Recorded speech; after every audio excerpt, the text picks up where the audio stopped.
पैठण नगर परिषदेतर्फे विना परवाना 2 मोठे व्यापारी संकुल वाढवण्यात आले असून यासाठी कोणतीही परवानगी घेतली नसून हे व्यापारी संकुल अनधिकृत बांधले असल्याचा दावा महेश शंकरपल्ली यांनी केला असून ते अनेक वर्षांपासून भ्रष्टाचार विरोधात लढा देत आहे। या प्रकरणाविरोधात ते विभागीय आयुक्त कार्यालयासमोर उपोषणास बसले असून यावर तात्काळ कारवाई करावी व हे व्यापारी संकुल त्वरित पाडण्यात यावे अशी मागणी त्यांनी केली।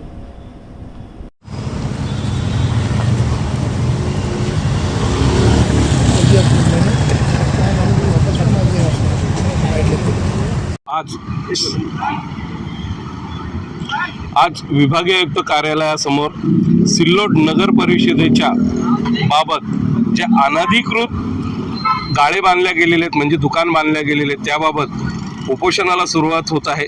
जाणून घेऊया उपोषणकर्त्याकडून काय विषय होता। साहेब नमस्कार, आमच्या चॅनलमध्ये तुमचं स्वागत आहे। काय विषय आहे साहेब? माझं नाव महेश शंकरपल्ली, मी सिल्लोडला असतो।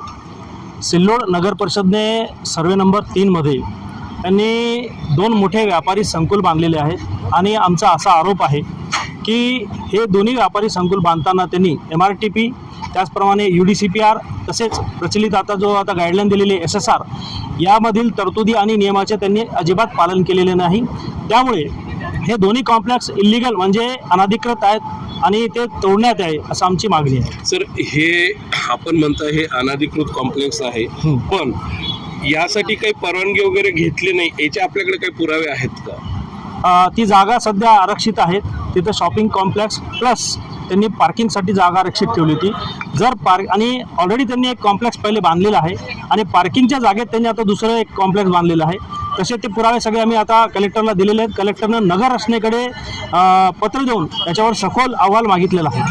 साहेब, जिल्हाधिकाऱ्यांनी अहवाल मागितला आहे, अहवाल येईपर्यंत आपण वाट न बघता पुन्हा विभागीय आयुक्त कार्यालयासमोर उपोषण करताय। माझी अशी मागणी होती की ठीक आहे, या प्रकरणात सखोल चौकशी होईल, त्याचा अहवाल येईल, परंतु अहवाल येईपर्यंत ह्या सर्व ते आता लिलाव करण्यात हे जे गाळे आहेत ना त्याचा लिलाव होणार आहे। जर लिलाव झाला तर सामान्य नागरिकांची फसवणूक होणार आहे। त्यामुळे मी जिल्हाधिकारी यांना मागणी केली की जोपर्यंत अहवाल येत नाही तोपर्यंत या कामाला तुम्ही म्हणजे या प्रक्रियेला तुम्ही स्थगिती द्या अशी मी त्यांना मागणी केलेली आहे आणि काही अडचणी स्थगिती द्यायला। साहेब, सिल्लोड नगर परिषदेने हे जे गाळे बांधलेत याची मूळ किंमत किती असेल? आता लिलावामध्ये माझा अंदाज आहे की 15 ते 20 कोटी रुपये ह्याचे ते संकलित करणार आहेत या सर्व लिलाव प्रक्रियेतून आणि त्याचं भाडं वेगळे मिळणार आहे त्यांना आणि डिपॉझिट वेगळे मिळणार आहे त्यांना। साहेब, नगर परिषदेमध्ये सध्या कोणाची सत्ता आहे? तिथं आमदार अब्दुल सत्तार यांची एकाती मागच्या 30 वर्षापासून सत्ता आहे।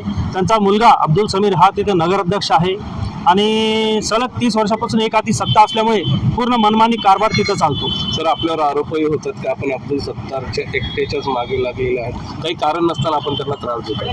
नाही, असं काही नाही। मी तिथलचा मतदार आहे, मी तिथं प्रत्येक निवडणुकीमध्ये मतदान करत असतो आणि मी मतदान करत असताना माझ्या मताचा उपयोग सदरील व्यक्ती जे लोक आहेत तिथं जे निवडून येतात लोक त्याचा वापर योग्य पद्धतीनं करतात का, लोकांना न्याय देण्याचं काम करतात का, विकास कामामध्ये चांगलं काम करतात का, ही माझी जबाबदारी आहे एक सामान्य नागरिक आणि या देशाचा नागरिक म्हणून।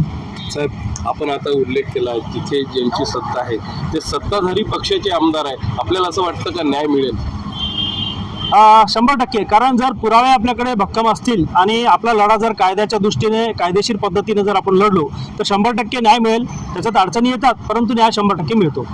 जनतेला काय आव्हान करणार, कारण की त्याची आपण जसं आता उल्लेख केला आहे का त्याची लिलाव प्रक्रिया होणार आहे? मी सिल्लोड शहरातील तमाम नागरिकांना आपल्या या चॅनलच्या माध्यमातून आवाहन करू इच्छितो की हे संपूर्ण जी shopping complex Ram Rahim shopping complex हे अनधिकृत आहे, बेकायदेशीर आहे, नियमाचं पालन न करता बांधलेलं आहे।